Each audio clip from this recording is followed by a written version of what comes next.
Welcome back to Soft Life Secrets, the podcast where we dive into real conversations about healing, success, self-care, relationships, and what it truly means to live a soft life from inside out. Today's guest is the definition of resilience, discipline, and transformation. She is a wellness entrepreneur, executive coach, author, Air Force veteran, and the powerhouse behind the 8-figure brand, Miss DeBlair Tate. In this episode, we're talking about burnout, boundaries, feminine energy, entrepreneurship, healing, and how women can stop surviving and finally start living intentionally. Trust me, this conversation is filled with wisdom, honesty, and gems you will want to replay. So grab your wine, your tea, or your favorite cocktail. Sit back and let's get into the secrets of the soft life with DeBlair Tate. Welcome, DeBlair Tate. Thank you for coming to Soft Life Secrets. I made it. I know. This has been a time coming. I've been asking. We've had mutual friends that's been saying, you got to get DeBlair. I was like, I'm going to get her. But I'm so glad that you made it. Yes. And congratulations on your latest news. Thank you. Okay, so let's jump right into it. DeBlair, what does a soft life mean to you? Peace. Definitely peace, but definitely working on a soft life. It means freedom to me. It means at this point, I feel like you have to create a soft life. Right. You know, because we got to make a living. We got to make sure things are good. But it just means being able to do everything you say you wanted to do without actually having to be stressed out about it. Yes. That's exactly what it is. Okay, so a lot of people think soft life means luxury, but how would you redefine it? No, to me, soft life, like I said, it means just finding balance and peace. Having time to spend with my family intentionally. Being able to not wake up with a lot of worry. You know what I mean? Not having a lot of commotion and chaos in my life, not a lot of conflict in my life. Right. Having people around me that mean well. And also just meeting new people that are on the same path that I am. That's not about just bringing drama into your life. Right. So you do a meditation, a prayer call every morning? I do. Is that part of your peace mechanism for the day? Listen, that came out of nowhere. So what I love about my life is that everything has been pretty much just guided. I did not plan for things to occur. So my Power Play Monday morning devotion is on Mondays. It happened as a result of like a program that I run. And then on Mondays, because God is incorporated in my business plan. So it was just a way for us to start our week with giving honor and thanks to God and just setting intentions for the week. More people started wanting to be a part of it because they were sharing it with them. So I grew up in the church. Yes. But being a person that's guiding people to God, it could be potentially intimidating, you know? So I was kind of nervous to do it. Really? To open it up, right? Because you know, your Bible readers and your churchgoers, they go hard. Yeah, They sometimes question the pastor. So I just wanted to make sure that I was doing right by God, you know. But I decided to do it my way. I decided to do it not scared and not worrying about judgment because I know the Bible. I grew up in the Bible. But mine is a little different because I incorporate what I know, like my coaching in real life, into the devotion. So it's not just like you going in learning about the Bible, but you're learning about it and how to apply it to what goes on in your everyday life. Wow. Oh, I love it. Okay, so as a woman who's been in survival mode before, how did you learn to soften without feeling guilty? It's still a struggle, you know, but intentionality is my word. And I know people throw it around a lot, but anything that you have to do, anything that you want to do, you have to be intentional with it. Otherwise, you will get thrown off track. So survival mode has been my MO for most of my life. And it came with growing up with the hustle mentality. It came with not wanting to ask anybody for anything and wanting to make sure I have my own. And it came at a cost. So you get to the point where you're just running on fumes. You end up losing things that means a lot to you because all you're doing is like your tunnel vision into just making sure that you don't go back to that place that you were in before.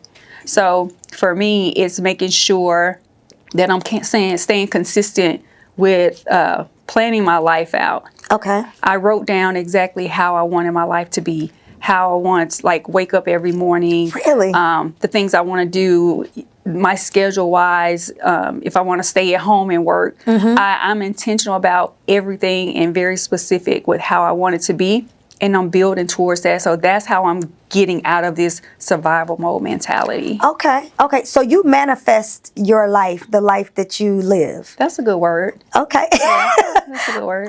I love it. So what are some signs that a woman is burned out but doesn't realize it yet? You see it all on her face.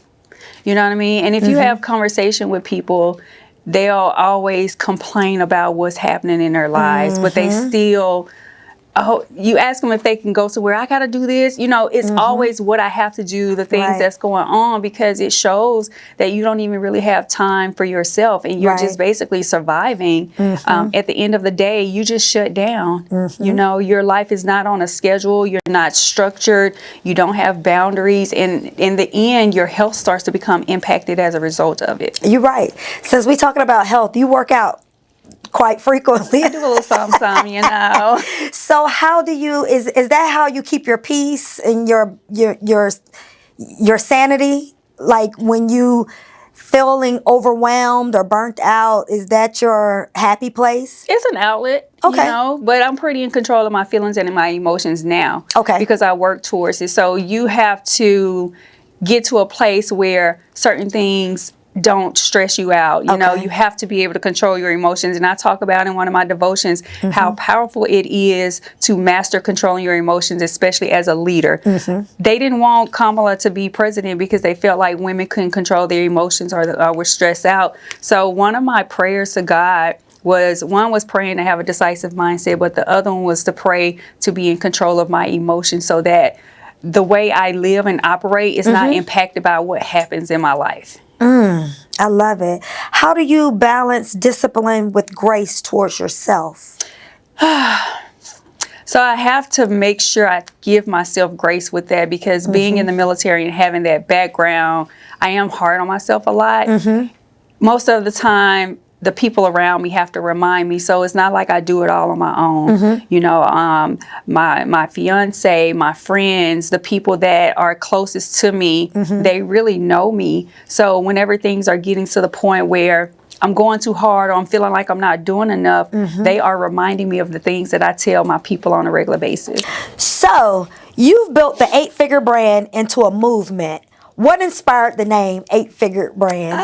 You know what? I love when people ask me that question because most people think I'm talking about money. Right. And I'm not. I'm definitely not talking about money. I'm talking about different pillars of your life, like spirituality, mental health, physical health, things that actually matters, like the 8 pillars of your life. And it actually comes from the Bible. So when I started the 8-figure brand, the primary focus was only on fitness and wellness because it was during COVID time and I wanted to get away from physically being somewhere but still being able to impact people. Right. So that's when the 8-figure brand was birthed, and it grew into a corporation that has so many entities that falls under it now. Okay.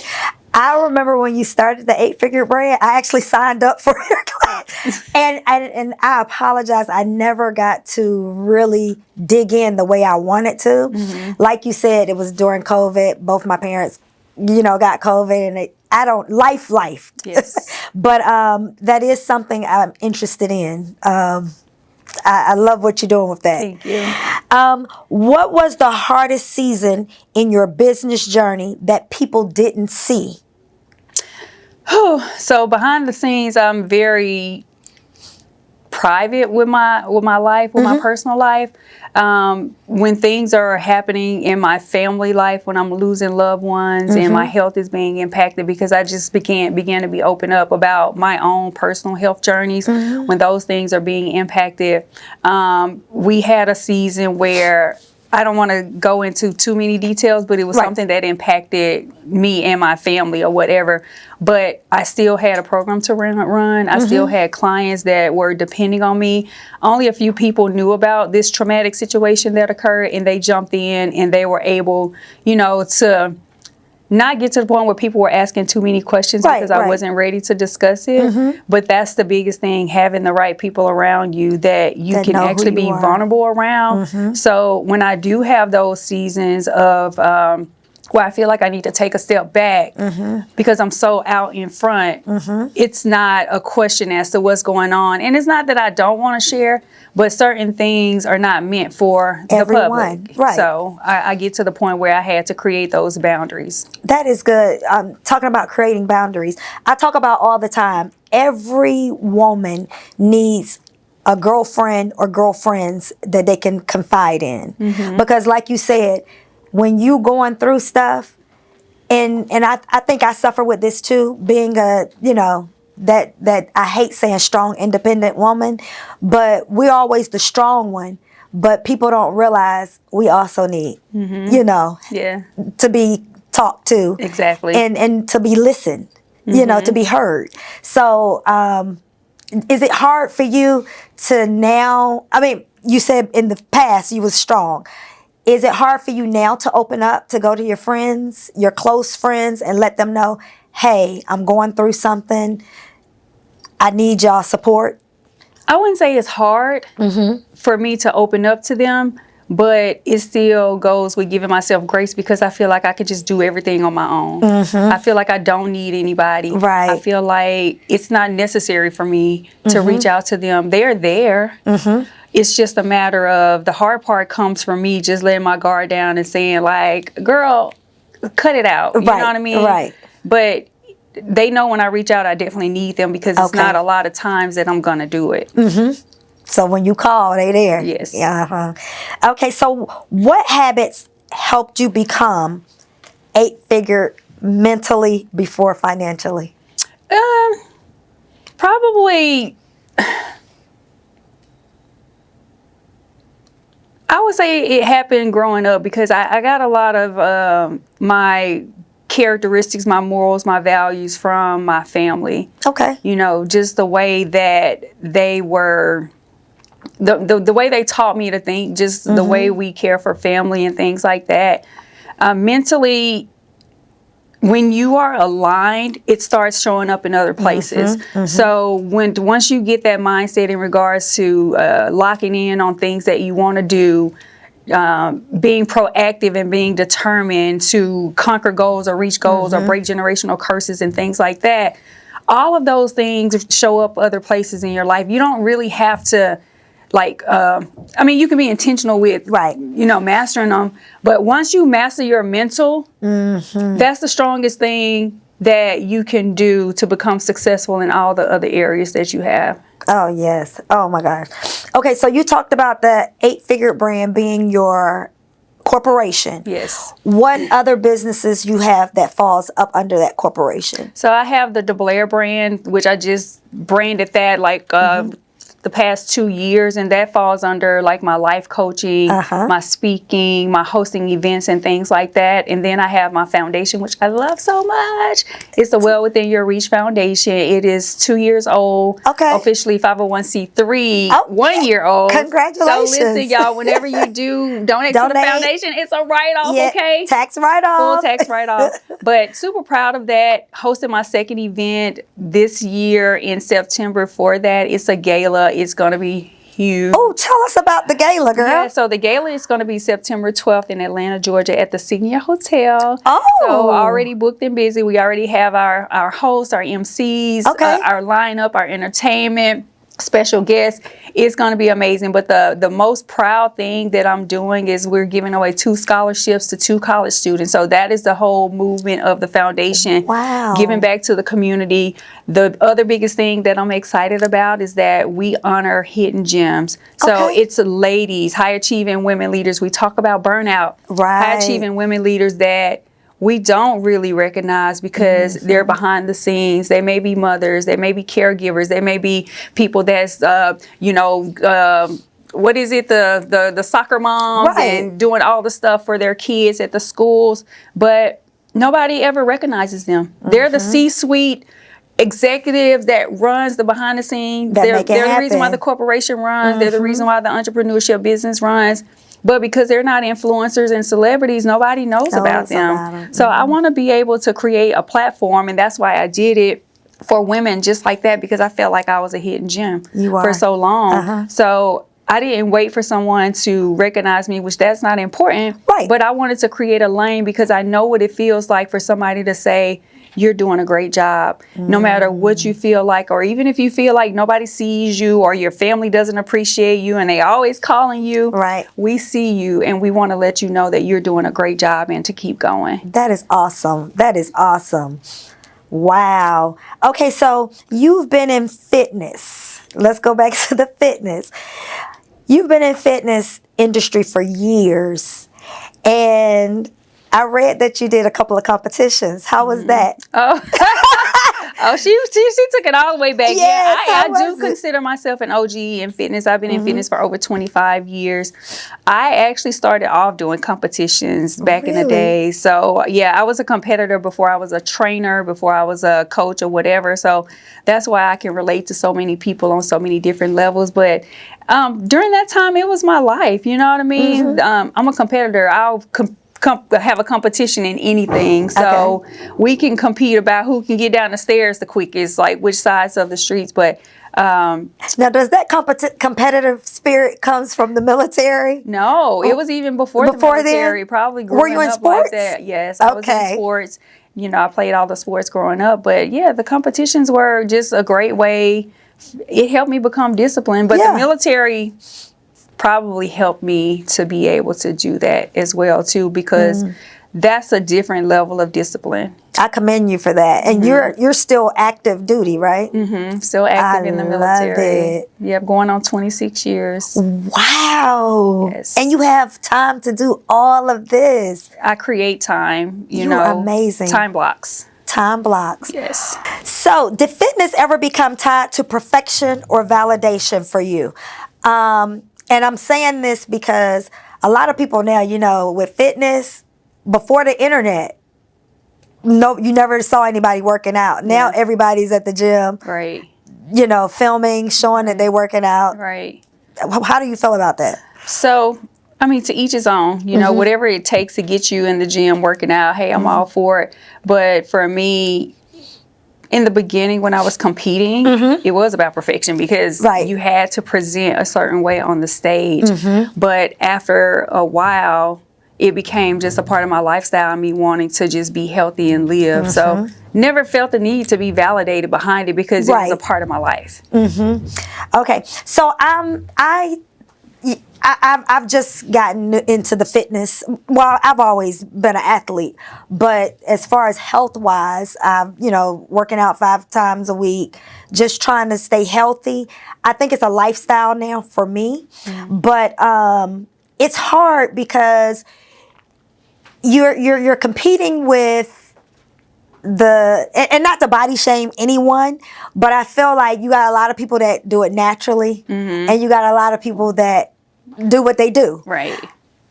What are your thoughts as a coach or a trainer on that? Do you and I feel like if that's what they need to jumpstart their workout career, that's fine. But what are your thoughts on it as a trainer and a person who actually go hard? So I just want people to love themselves first of all for who they are. My only concern is when people go and do the modifications as a result of them not really loving who they are. Right. If you want to go and get your enhancements and things like that, let it be because that's just what you want to do, and you accept yourself for who you are. As women, we're constantly looking for ways to make ourselves look, more youthful or just more appealing, and less likely for us to just fall into, because a lot of people are depressed. A lot of people do not like what they see in the mirror, and they're constantly trying to alter that, and they are looking for the validation because on social media, if you look a certain type of way, you're going to get more attention, you're going to get more sponsorships, you're going to get all the things, right? So it's tricky. Right. So as a coach, I just tell people to just kind of like make sure you're doing it for the right reasons, because you can go get all that stuff done and still not be happy. Not only that, but internally your body is still unhealthy. That part. I had a friend, and just to digress, rest her soul, I never knew she was that depressed or unhappy, but it came out that nothing was ever good enough for her. And she kept, first it started with the breast, then it started with the body enhancements, and then to the last time when she went under the knife and never came up. So it was eye-opening to me, because I felt like, as a friend, should I have noticed those warning signs? Or how do you, as a coach, is it something you can look at somebody and tell they need help, or I need to talk to them? How would you address that? So I would say for this, and this is a big conversation with suicide too, that we always question it's not your fault, you know what I mean? And we always want to take ownership for what we could have done. Right. It's just as much their responsibility as it could be for ours to just kind of like pay attention to the signs. As her friend, you may have not known what to recognize until something happens, and then you'll say, you know what, I paid attention to this. But just constantly, like with my friends, we're always checking in on each other. Not because they may be going through some type of change or whatever, but just it's just a healthy thing to do. You know what I mean? Just to check in and see, like, hey, you good? Like, what's going on? Like, really, what's going on? Not just that surface conversation, but it is their responsibility too. Yeah. They should feel comfortable enough. It's almost a question. It's like, why didn't you feel comfortable enough, to share that with somebody, so you won't be suffering in silence and feeling like you're battling this by yourself? Yeah. And I think that's what bothers, our little circle of friends, because like no one knew. And, not that we could have stopped her, if that's the choice you want to do. But I just felt like, had we been more attentive, and I guess that's just something that I feel guilty about, because I feel like, when life is lifing, you still got to check on your friends. We can always feel like we should have done more after the fact. You know what I mean? But you also had your life going on. You also had your challenges. So it's who's checking in on you. We can have that accountability piece, but if you have a group of girlfriends, it is also your responsibility to make sure you let people know when you're not okay. Sometimes people are embarrassed. Okay. Was there ever a moment in your life where you realized healing was necessary and not optional? Oh, absolutely. Absolutely. Again, I had to learn that healing was a part of the soft life journey, the peace journey. And when I say healing, I mean healing in every aspect, healing when it comes to your health, healing when it comes to your past traumas, healing when it comes to triggers that you don't even know exist in your life. So you really have to start paying attention to the things that upset you, the things that don't feel comfortable when they're around you, the conversations that don't feel right. And it's not always something that you can do alone. Maybe you have to come to the realization, like, maybe I need to go and talk to somebody, or maybe I need to address this. That's when it becomes, most people don't. They just navigate through life and they just let it happen. But if you are aiming towards something, like you say, the soft life, or what success looks like to you, those are the things that you have to pay attention to and get in front of, because no one else can do it for you. Right. That's how Soft Life Secrets evolved. Me telling my story and coming to peace and forgiving. Yes. Okay, so what boundaries change in your life the most that you saw a change? Like what boundaries did you set?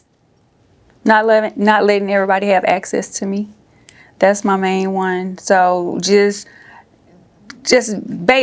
period. You had to cut some folks off. Not necessarily cut people off, but place them where they needed to go. Okay. I don't necessarily cut people off. They cut themselves off, That part. And when relationships start to get, I guess, a little gray, it just starts to wither away on its own. Right. I stopped trying to revive those relationships because I'm a person that one of my biggest issues was letting go. Because I felt like I could have a conversation and fix everything when everything is not meant to be fixed. Yeah. That's so me. That's so me. Oh my gosh. Okay. How do you handle disappointment without becoming hardened? Disappointment happens on a regular basis. So I look at it as a way to create a lesson behind it. So disappointment does not impact me in a negative way at all, especially when you become spiritual, because you pray for certain things and you ask God to guide you. And if I'm asking him to guide me and then a door is closed and I'm all bent out of shape about it, that means that I'm not slowing down to listen to what I had asked God to give me. So disappointment to me is just another way for me to say, all right, that's not for me. Let me navigate and move now. Don't get me wrong. Sometimes it stings. Right. It does sting, but it's kind of like, dang, God, that ain't what I meant. Okay? Right. But okay, I got it. So let's just keep it pushing. I love it. Okay, so what's something you had to unlearn to become the woman you are today? Oh, what I'm still unlearning is being in control. Really? Yes. You? Yes. Okay. Yes. And not in a bad way. It's like I get fussed at on the regular basis by trying to do everything on my own because it's the trust, Nobody's gonna do it like you.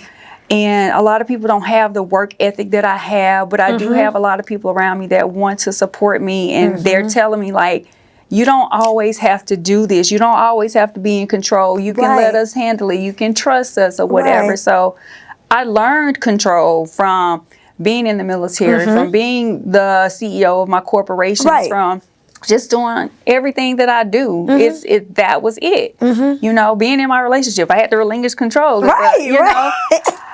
And that has been the biggest challenge, not because I want to be in control of things, but I want to be able to trust that things are going to run the way it should, I would say, to the expectations that I set for like the company, the brand, the business, or whatever. Oh, I love that. Okay. All right. So what's the biggest misconception people have about strong women? That we don't need somebody to just let us be a baby sometimes. Like, sometimes I just don't want to be in control of nothing. Sometimes I just want to not know nothing. Sometimes I just don't want to I just want to pretend like. You just want to live. I just want to live. You know what I mean? Yes. Like, don't call me, don't ask me nothing. Just let me, be vulnerable. Let me make some mistakes today. Let me just get it wrong today. And not judge me for it. Right. So that's the biggest thing I would say. Yeah, I think I had to learn that too, because I was always doing everything on my own. Oh, I got it. I stopped. Now I can't do nothing. I don't know how to do nothing. I can't change a light bulb. I can't. It used to be a time if my tire got flat, I changed the tire on the side of the road. I can't do nothing. Yes. I've learned to sit back and live in my femininity. Right. And I love it. Yes. I love every bit. Yes. So, but it came with you. You have to trust, like you said. But when the person come, your person has came. Yes. So when that right person comes, you'll know how to relinquish that trust. Yeah. Okay. So can a woman be powerful and still soft? Yes. Okay. I am her. I am her. Okay. All right. What does healthy femininity look like for you? So healthy femininity looks like the soft life, I would say, but just making sure that I would look at it in regards to my relationship, because I am a workaholic. I am somebody that takes wellness very seriously in all aspects, and just making sure that I'm making time for the things that are important to me. So throughout my journey, just not neglecting what matters most. So it's not just about me. Right. I do need to take care of myself, but also making sure that I'm not being too hard and just focusing on myself. Okay. So, Now, you're in the fitness. Is your partner in the fitness as well? he works out, but not to the degree that I do. Okay. So it's not an issue with that. And I say this because it's a lot of people. I've had people, even at the gym, that complain about their significant other don't work out, and I'm like, well, go for a walk. Go take them for a walk. No, it's not an issue because he lets me be me. I let him be him. So I didn't come into the relationship wanting to change who he was. I didn't come in saying, like, because I love this, you have to do it. Right. Now, we do talk about being healthy. Right. We do talk about the way you eat, because when you enter into a partnership, it's not just about you. Your decisions now become impacted by the other person. So it's like we will work out together. Yeah. But I don't need to have him in the gym with me every day. Right. Just for me to be satisfied. Okay. Alrighty. So, do you think successful women struggle more with vulnerability or commitment? Both equally. Okay. Yeah, both equally. And it depends on the woman. It depends on the woman. And I feel like both of them are probably in everybody to a degree. Some may be, more or less than the others. So vulnerability for sure, probably because as a woman, we tend to be impacted and hurt a lot throughout our years. So we gain a lot of trauma. Right. And it could be self-inflicted trauma, decisions that we made, childhood, whatever the case may be. So that vulnerability comes at a cost. Sometimes people holding things against us that we shared with them that, we shared in privacy. Right. And then the commitment comes with being sure that you can honor the commitment depending on like your lifestyle. Because with me, I decided I wanted to be committed. Okay. But for a while, it was like it came at a cost because my military life came first, my work came first, and it came from trauma from not wanting to ask anybody for anything. So I was nervous to just commit to you and trust you because I didn't know what could come behind it if you decided to, not give me what I need. Okay. Does that make sense? Yeah, it makes a lot of sense. Now, what advice would you give to your single friends on how to sit back and wait for their boys? So just pray about it. Like, you know what? I think he'll find you. We look for things that usually is not what we want because and I can't say everybody does it, but and not definitely what you want. It's what you want, but not what you need. Right? Because that physical attraction, it hits first most of the time. Right. And even in college, I remember we had a conversation, and I was like, man, I passed up so many that tried to date me because it didn't look right for me. Right. When now they are like the perfect ideal, what we would say, partners, because they're the ones that took school seriously. They were not the football players and the frat boys or whatever, the fun boys. They were the ones that they had to go to bed early or they stayed up late because they had studies, or they didn't look the part. They wore glasses and wore nerdy clothes. Right. And those are the ones we were like, we're good. And those are the ones we needed. Right. So for me, it's not about a look. Right. It wasn't. It was about how I could become myself, or how a person treated me, and how we could grow together as partners. So that is the most important thing for me, and how you were with your family, because I looked at that with my partner. how you treat your mom. Yeah, that's very important. The conversation, how you nourish me, and how you allow me to be with you. So those are the most important traits now. Okay. So have you ever looked successful on the outside, but secretly felt emotionally exhausted? Girl, yes. On a regular basis. That's my mission statement. I refuse to be a public success and a private mess. Right. That was my whole impact at my conference last year, because we do it all the time, and there's nothing wrong with it as long as you're internally working on that stuff. But a lot of people, they are struggling on the inside in their private life, but they refuse to do anything about it because you won't leave that man. You won't leave that job. You won't say no to your family that you feel like is just running over you, because you feel a level of commitment and loyalty to it. And as a result of that, you're suffering. And your life is going downhill. But when you show up, you look polished. You look like you got it all together. And people have no idea that you are struggling. I love it. So what's one thing women are tolerating in relationships that they absolutely should stop? How much time you got? No, this could be a whole different show. This could be a whole different show. I think it's like the disrespect, you know what I mean? The disrespect, also accepting less when a person is showing you that they are not on the same page, they're not aligned with you. It's no longer their fault. Right. It's your fault because you are tolerating it. You are tolerating it. And I would say it's just anything that that doesn't sit well with you, that doesn't align with your values, because everybody have different things that they're okay with. So it's all about what you are willing to accept. So as a coach, how would you coach a woman to let her, like, if she needed to know how to identify these things that are holding her back?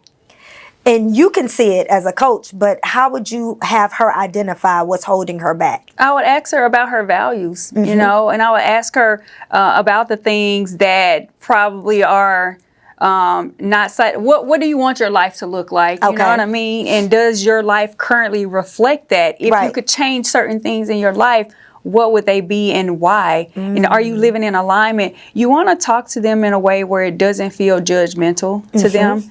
You want to talk to them in a way where you allow them to open up and see things that you kind of already see for yourself. And sometimes it comes with asking them about themselves personally, like, what is it that makes you tolerate certain things in your life? How do you feel about you? When you look in a mirror, what do you see? How do you feel when, if you decided to just go and be on your own?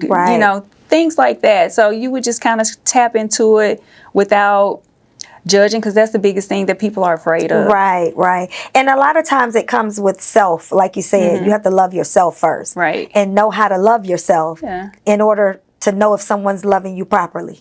So that's alrighty. So if you could be brutally honest, give one piece of advice to a woman that's chasing soft life, what would it be? If you want it, you can have it. Okay. A lot of people talk about things that they want to do, but they don't have the drive. They're not willing to commit or sacrifice to get it. So that's what I would tell them. Like, stop talking to me about it if you're not willing to put in the work. Put in the work. Right. So that's a good one, because a lot of people think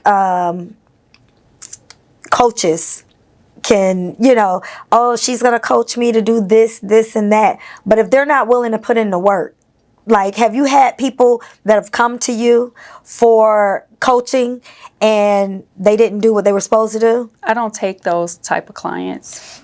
Wow. So we do, I used to. Okay. So I do. And how did you deal with them? Like, did you just let them fade away? No, I didn't. Well, yes and no, because some people, they need a counselor, like a therapist. And I don't coach people that are not, like coaching is pushing you forward. Coaching is not people that want to live in what's happening and not really ready to change it. So when I decided the type of person I wanted to work with, and it took me time because I used to take everybody, but now it's like, I have different coaches on my team that if someone comes to me and say, hey, I'm ready to do this, I do a thorough 2-hour discovery call with my clients before I even accept them. Oh, that's awesome. So we have conversation because some of them are at levels that they don't even realize. And it's not me turning them down. It's me showing them why they're not ready for me yet. I'm like, this is where you need to get to, because I'm not in this business to just take people's finances. Like, when you come to me, it's an investment, and I want you to be ready and willing to get a return on your investment, because that is what I do. I create the return on your investment for you. So if you have things that's going to hold you back and prevent you from moving forward and attaining the goals and staying on structure, it's like you have to handle this first, because you have a barrier that's blocking you. And then let's circle back after that. So I still, keep in contact with them or whatever. Right. But sometimes you have to go backwards before you can go forward. I love that. That's a lot of integrity right there. Yeah. You say you don't take on any and everybody. So you actually interview who you want to coach. Right. While they're, that's awesome. Okay. So last question. What's something about DeBlair Tate that people would be shocked to learn? I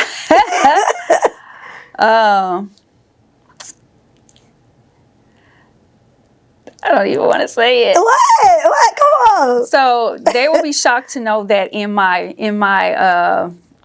future life, I'm really a rapper.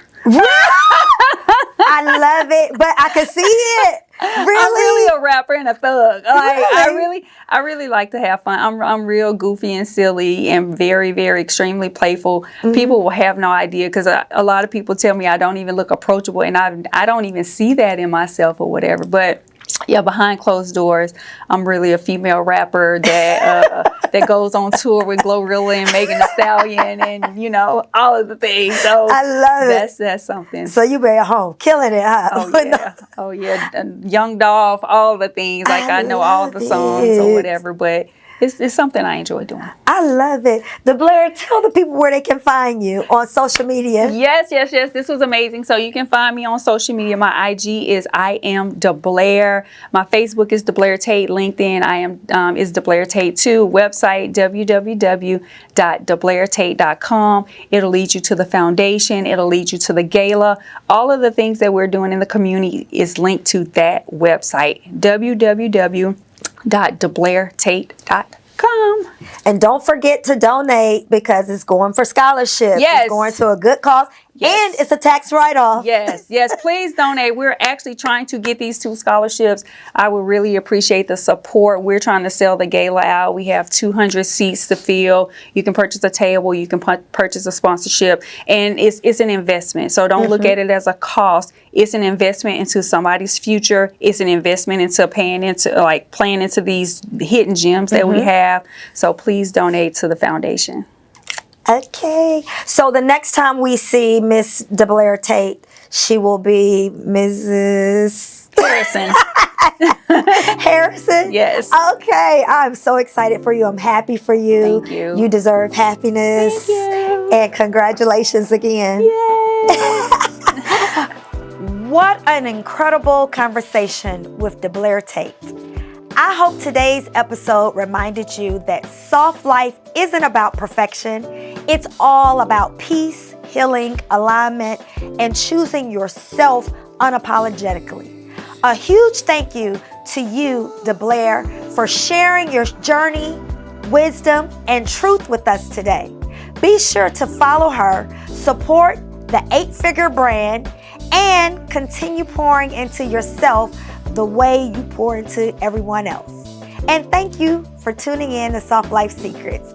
If you enjoyed this episode, make sure you subscribe, leave a review, and share this episode with someone who needs this conversation. Until next time, protect your peace, prioritize yourself, and keep choosing the soft life.